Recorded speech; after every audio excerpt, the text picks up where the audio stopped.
Raban adalah kaiju hibrida antara manusia dengan Godzilla yang diciptakan oleh Shigeru Mizuki yang pertama kali muncul dalam sebuah manga kaiju tahun 1958 yang berjudul Monster Raban. Raban adalah contoh pertama karakter yang bermutasi akibat terpapar sel Godzilla, sekaligus menjadikannya hibrida pertama Godzilla dengan manusia, yang kemudian disusul oleh Biollante 31 kemudian pada tahun 1989. So, di video kali ini, kita akan menjelaskan secara lengkap kisah yang terjadi di dalam manga tersebut. Meskipun manga ini tergolong jadul, tapi cerita yang coba diangkat bisa dibilang sangat mengerikan. So, kalau gitu, langsung aja kita ke alur ceritanya.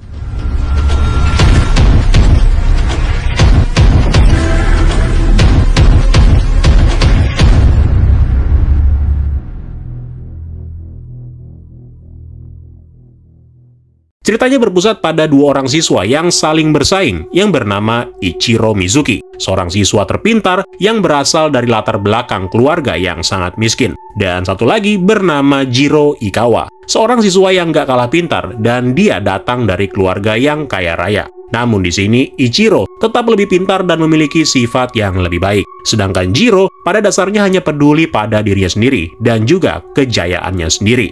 Nah, bagaimanapun dengan berbagai kejadian, akhirnya mereka berdua berhasil bersatu untuk pergi dalam sebuah ekspedisi demi mendapatkan darah Godzilla yang diyakini bisa memberikan keabadian. Singkat cerita, pergilah mereka bersama dengan sekumpulan orang menuju ke Papua Nugini, atau tepatnya ke kaki gunung Porogon, tempat di mana Godzilla saat ini berkeliaran.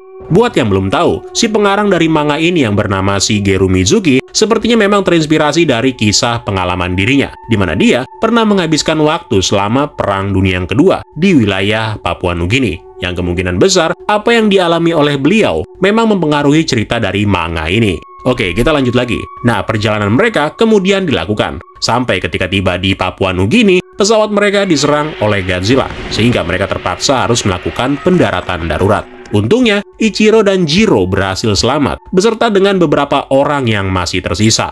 Nah, pada saat mereka mencoba untuk berkumpul kembali, tiba-tiba Godzilla menyerang lagi. Dalam kejadian tersebut, seorang pria berhasil menyedot darah Godzilla dengan menggunakan alat penghisap darah seperti tombak. Namun sayangnya, dia bersama dengan yang lainnya harus tewas, sehingga hanya menyisakan Ichiro dan juga Jiro sebagai satu-satunya yang berhasil selamat.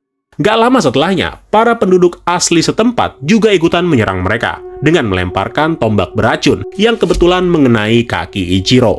Mengetahui ada kesempatan, Jiro lalu merebut botol darah Godzilla, di mana dia kemudian meninggalkan si Ichiro dalam keadaan sekarat di tengah hutan belantara. Jiro mengira jika dia melakukan ini, maka dirinya akan lolos tanpa hukuman. Dan pada akhirnya nanti, dia bakal dipuji sebagai pahlawan karena telah berhasil membawa darah Godzilla. Tetapi hal yang gak terduga terjadi. Ketika kapal penyelamat tiba, Ichiro yang dikira sudah tewas tiba-tiba muncul dengan wujud yang tampak seperti zombie akibat efek mengerikan yang disebabkan oleh tombak beracun. Nah, saat mereka pergi bersama-sama menggunakan kapal, Jiro yang merasa kesal karena rencananya bakalan gagal, lalu kepikiran untuk melakukan sesuatu. Jiro berniat menipu Ichiro dengan menawarkan ramuan obat ajaib yang dia ciptakan demi untuk menghilangkan racun yang ada di dalam tubuh Ichiro. Tapi yang sebenarnya dilakukan Jiro adalah menyuntikkan sedikit darah Godzilla ke tubuh Ichiro dengan maksud kalau darah itu akan membunuhnya. Tapi yang terjadi justru sebaliknya, karena tanpa diduga, Ichiro malah berubah menjadi seekor kadal besar. Ichiro yang putus asa dengan tubuh reptil barunya itu, lalu mencoba bunuh diri dengan cara melompat ke laut. Singkat cerita, Jiro akhirnya kembali ke Jepang sebagai pahlawan dan dipuji sebagai seorang pria yang luar biasa. Sementara itu, seekor monster kadal raksasa dikabarkan telah muncul di tengah kota. Di momen ini, sepertinya Jiro belum tahu kalau monster itu merupakan monster yang sama, alias temannya si Ichiro. Pihak militer berusaha sekuat tenaga untuk membunuh makhluk yang kemudian dijuluki sebagai Raban dengan beberapa alasan yang tidak disebutkan. Sebenarnya, alasan Raban Ichiro datang ke tengah kota adalah dia ini ingin bertemu dengan ibunya. Akan tetapi, ketika dia mengunjunginya, sang ibu malah ketakutan. Nah, karena nggak bisa ketemu ibunya, Raban Ichiro lalu mampir ke rumah Jiro dengan maksud untuk bertemu dengan adiknya Jiro yang bernama Keiko. Jadi sebelum pergi ke Papua Nugini, Keiko sempat memberikan sebuah jimat keberuntungan. Makanya dia curiga, kalau mungkin aja jimat itu yang telah membuatnya tetap hidup selama ini. Jadi dia berniat mengembalikan jimat itu kepada Jiro dan keluarganya, yang tentu aja membuat keluarga Jiro ketakutan, serta menimbulkan kecurigaan tentang asal-usul monster raksasa ini. Nah, di sini akhirnya Jiro menyadari bahwa Ichiro telah menjadi monster raksasa Raban. Mengetahui hal itu, Jiro sekali lagi merasa ketakutan. Karena kalau sampai seluruh dunia tahu dengan perbuatannya, maka orang-orang akan menyadari siapa sebenarnya yang menjadi monster. Jadi perbuatan Jiro itu bisa dibilang melambangkan sisi monster yang sebenarnya. Nah, pertemuan besar antara pihak pemerintah dan militer lalu dibentuk untuk memutuskan bagaimana caranya menghadapi Raban. Karena Jiro pada dasarnya adalah seorang ilmuwan, dia lalu menawarkan untuk menyingkirkan monster itu dengan membangun sebuah robot raksasa yang bernama Iron Raban atau Raban Besi. Jiro juga berusaha meyakinkan Perdana Menteri kalau robot tersebut bisa diciptakan dengan menggunakan anggaran yang sangat kecil, yang mana hal itu sebenarnya adalah rencana untuk membunuh Ichiro untuk ketiga kalinya. Nah, sementara itu, usut punya usut, akhirnya ditemukan sebuah fakta bahwa ternyata Ichiro alias si monster Raban sebenarnya adalah kakak laki-laki Jiro yang telah lama hilang, yang mana mereka telah terpisah selama serangan udara Tokyo. Keluarga Jiro pada saat itu mengira kalau anak pertamanya Ichiro sudah mati, yang padahal dia itu masih hidup dan diadopsi oleh seorang wanita yang sekarang menjadi pembantu di keluarga mereka. Balik lagi ke Jiro yang sekarang telah berhasil membuat mesin pembunuh raksasa. Namun tepat sebelum dia pergi untuk membunuh Ichiro, Jiro lalu diberitahu oleh keluarganya bahwa Ichiro adalah kakak laki-lakinya.